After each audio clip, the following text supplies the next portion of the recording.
G'day, it's rant time. Yes, I'm going to do a bit of ranting again today because there's something very interesting has happened in the United States of America.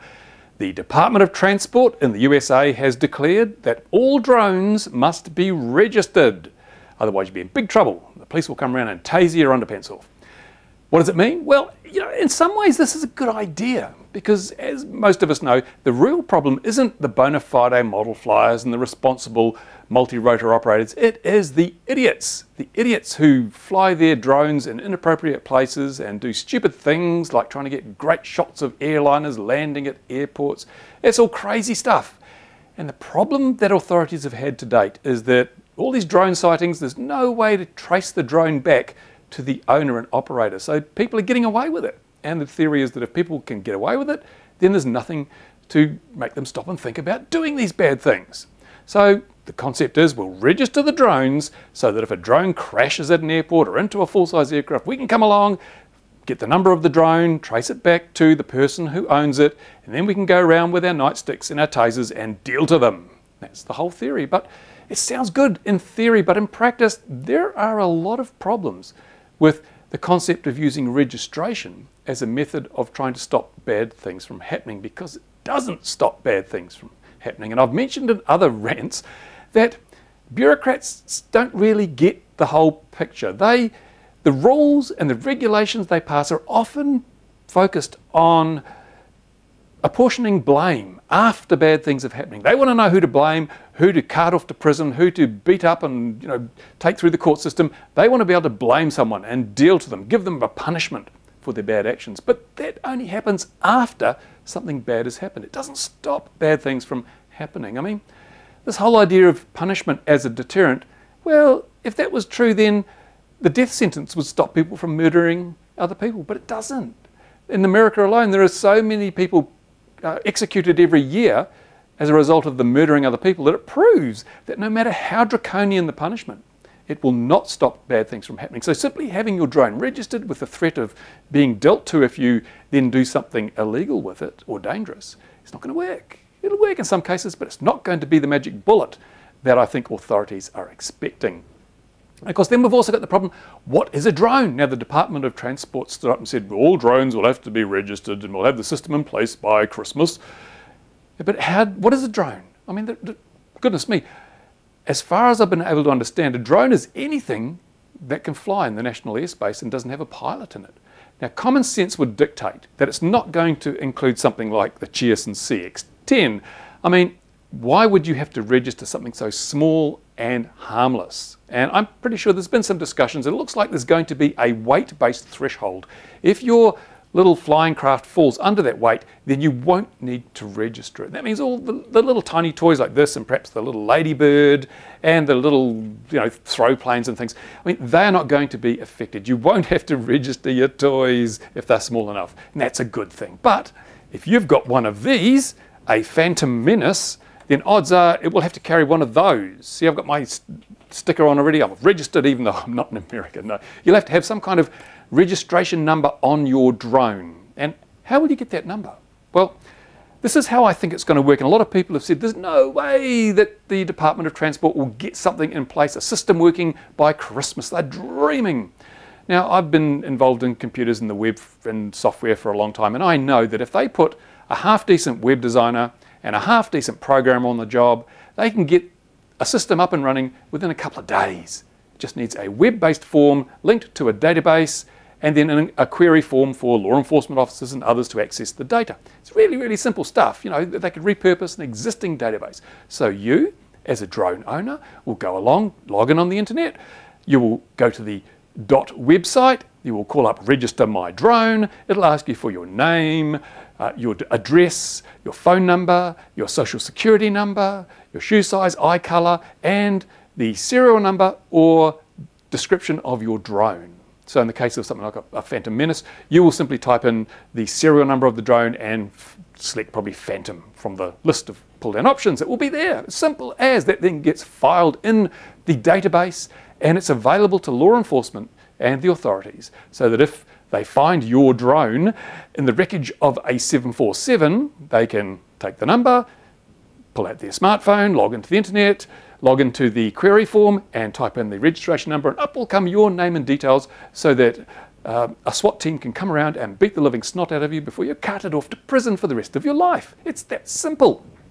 So in effect, that has a purpose and that works. But there are so many flaws in the registration system. Let's face it, there's going to be a lot of problems involved there. Firstly, who's going to pay for it? Now, nobody does anything for free. Mother Teresa might have, but when it comes to government departments, they do not work for free. So someone is going to have to pay for the creation of the system and the operation of the system.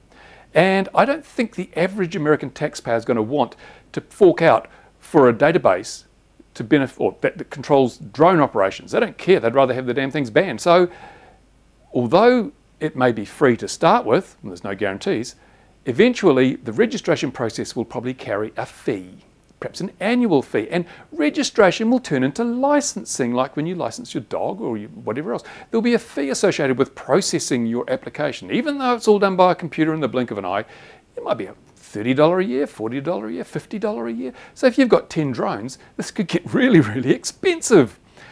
And of course that's good, because as far as the regulatory authorities are concerned, it discourages you from having too many drones, and maybe you should give it up altogether so the skies are safe. That's one of the attitudes sometimes they have. But you can see that, okay, this is going to be a burden on drone owners. Not initially perhaps because they want compliance, but once they've got the compliance, then they start winding up the taps and sucking out the dollars from your wallet. That's the way these things inevitably work. Now, what have I got? I'm just working from a list, excuse me. What have I got? Oh yes, right. So we've got our register of drone owners and operators, right? So let's look at some of the possible scenarios, the things that could happen which would make this a little bit of a laughing stock. Now, the first and most obvious thing is that if your drone crashes into a 747 and the whole thing explodes in a ball of flames, I dare say the sticker with your number on is going to get burnt up, but they still won't have any evidence. That could happen, right? But more importantly, what could happen is, let's take a for instance. Now, there's a lady down the road, she's paranoid about drones. Ooh, they're spying on me. She has a tinfoil hat on while she's gardening. And one day she spies a drone. It flies over her house. Oh my God, the sky is falling. She gets out her phone. She rings the police. Quick, quick, there's a drone spying on me. I'm in fear of my life. Next minute, the cops roll up. Oh, yes, did you get the number? No, I didn't. So what do? They pull out their smartphones. They call up the list of registered drone owners within a 1 mile radius. And then you, who had nothing to do with this, get a knock on the door, and after rolling around on the floor being tasered for a few minutes, they say, hey, was it your drone? And you have to say yes or no. I mean, everyone will be suspected. There'll be a veil of suspicion over everybody in the area who has a drone. So yeah, it's not good. That's not good. That's not a way to meter out justice. But if you own a drone and you're within a mile of this incident, you will be a suspect. Not good. Not good at all. Then let's take another horrible scenario. Let's say you've got a neighbour who doesn't like you. You've had a bit of a battle over a fence, or you ran over their dog or something, so they hate you with a vengeance. And you've got a drone, and the neighbour looks over the fence and he sees the number of your drone, because it has to have a number on it. That's why we're going to register them. A number, so that if they're used inappropriately, people can take the number and report them, just like the number on your vehicle, the plates on your vehicle, the tags you've got on your vehicle. So your neighbour gets a note of that number. And then he goes out and gets a drone of his own, and he puts that number on his drone. And then he goes and flies it into the local airport and crashes it. What happens then? Well, hey, as far as the cops are concerned, that was your drone and you're in the firing line. Yeah, it's a long bow to draw perhaps, but it shows how the simple registration process can be abused. Then there's the problem of, okay, you bought this drone, you've had it for 6 months, it's all registered, but you want to sell it. Now, will you be able to deregister the drone? Or will you have to transfer the registration to the new owner? Will there be a process involved where you become responsible for the drone until the registration is transferred? And if the new owner doesn't transfer it and he does something wrong, will you cop the blame? We don't know. These are things that the DOT will have to look at and really come up with ideas and policies to deal with. And what if you have, a drone that crashes? Again, you have to deregister it. There's all sorts of issues. There's a lot of, toing and froing to go on with this whole thing. Not as simple as it might seem. Now, what else have I got here? I've done my thing. Oh, yes, and if somebody wants to commit a crime with a drone, what are they going to do? Are they going to buy a Phantom Menace, register it with the Department of Transport, and then use it to carry drugs into a prison? I don't think so. Even the stupidest criminal isn't quite that stupid. They're going to buy a drone and not register it. Or they're going to steal someone else's drone and use that. So the suspicion falls on somebody else. There'll be no trace back to the actual drone operator. So the registration system is not going to guarantee that simply finding the drone is going to find the culprit. And it gets worse because with this registration process, we now have a computer database filled with lots of valuable information. If you've got a drone, it'll have your name, it'll have your address, your phone number, your social security number, and it'll also have a list of all the drones that you own. So when, I'm not saying if, I'm saying when some clever little hacker breaks into this database and downloads all that information and starts selling it, it becomes a shopping list. Not only can people use the information to perform identity theft, because they've got your name and your social security number, your date of birth, but also one of these nefarious types that wants a drone to go out and commit a crime with, well, he knows where to come to get yours, doesn't he? And he knows exactly what you've got. Now you might think, oh, this would never happen. No government database could ever be broken into again, but then we know about that. It's happened on a number of occasions. And the government can't give you any guarantees that your data will be safe from this kind of theft. So do they have any right to demand it if they cannot offer a protection that it won't be stolen or abused? I don't think they do. Now, also, we've got, as I say, this definition of a drone. Let's go back to that for a moment, because we've talked about multi-rotors, but hey, as far as DOT are concerned, everything is a drone. This is a drone because it flies in the national airspace. Now, you might have a scale model of a P-51 Mustang, which you fly at your local model club flying field, and it's the only place you fly it, and it doesn't have a camera, and you fly it around in circles and never a danger to anybody, but it will still need to be registered. So what has happened? What has happened to the carefree, fun, very, very safe hobby of flying models? Well, now it is regulated, it's regimented, and although in many states in America you can buy a handgun and you don't need to register it, you will not be able to buy a scale model of a P-51 Mustang without registering it. Which is the most dangerous of those two things, do you think? So the authorities are telling us this is about public safety. We have to register these things so that we keep the public safe. Well then, why don't you register handguns? As far as I understand, there's no federal register of handguns, and only some states require that they're registered. So are they telling us that these drones are more dangerous than a handgun? How many people died of firearms-related homicides in America last year? Over 10,000 people were killed with guns. How many people were killed with drones? Let me think for a moment. Zero. Big fat zero. Nobody has ever been killed by a drone in the last 10 years. And these things have been used a lot over the last 10 years. Nobody's ever been killed. How many people died of fire gun-related homicides? Well, over 100,000 or so. Yet, we regulate the drones, or we register the drones, but we don't register the guns.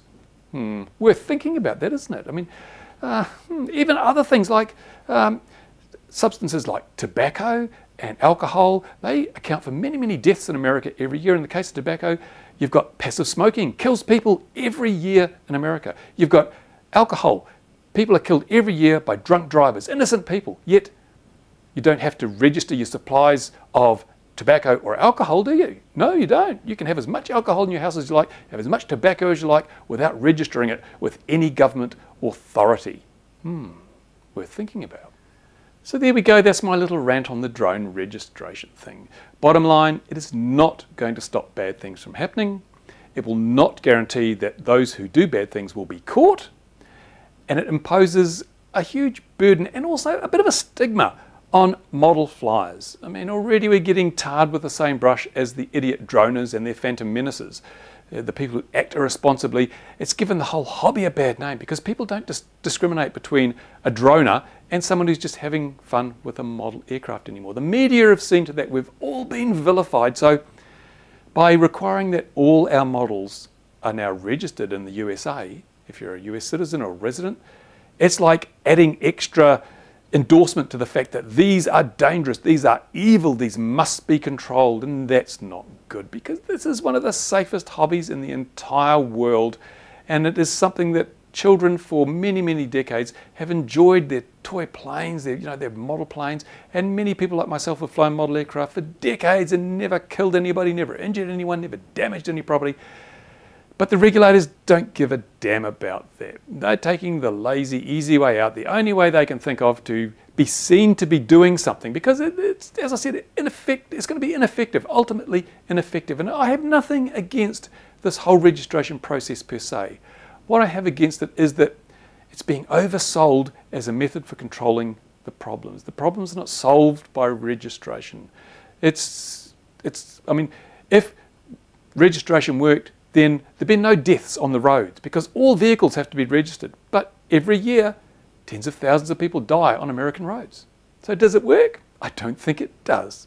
And to suggest that it is a solution is very disingenuous or very naive on the part of regulators. Now, we all know what the solutions are: education and voluntary compliance, and basically it's attitude. It's down to attitude. Most of the people who do these bad things, they don't know that they're doing something wrong. I bought my new Phantom Menace. I got it online from China, and I'm just going to go down and get some really cool shots at the local airport of planes landing. Won't that be neat? That's the mindset. But if you tell these people, hey, whoa, slow down. You could kill somebody if this crashes into a full-size plane. Do you really want that death on your conscience? Most of them, 99% of them will go, oh, shit, I hadn't thought of that. Oh dear, oh, I won't then. Sorry. I mean, that's what happens. That's human nature. That's what people do. And the 1% who will do it anyway, well, they're not going to do it with a registered drone, because they obviously don't give a damn about the regulations. They don't give a damn about the safety of other people. So they will not register their drone. They'll just go out and do stupid things anyway. So meanwhile, the rest of us suffer from the results of their actions. And Department of Transport, you really need to lift your game. Remember, the FAA was given a lot of notice to get regulations in place to control drones. They have failed abysmally. And now they've passed the problem on to the Department of Transport. Really, someone needs to sit down with these people and explain to them about human behaviour and how to control it, modify it, and twist it and shape it to achieve the goals you want. Remember, drones are not the problem. People are the problem. So if you're a model flyer, become part of the solution. Help educate the people you see with drones who don't know what they're doing, who don't know what the rules are, don't know what the regulations are. Go out there, have a chat with them. When you see one, just chat with them and find out if they do know all that information. If they don't, in a kind and friendly way, just let them know. And who knows, you might save a life. Anyway, that's my rant for this time. I'll be ranting again at some other stage in the future. If you've got comments on what I've said, stick them below the description of this video in the place kindly provided by YouTube. And let's get the ball rolling. What do you think about this registration? Is it all bad? Does it have redeeming features? Will it work? Are you annoyed that it's basically, in a way, almost criminalising your hobby? Tell me what you think. In the meantime, stay tuned. More videos coming up very soon on the XJet channel. Bye for now. Of course registration will work. Let's see you hit an airliner with this.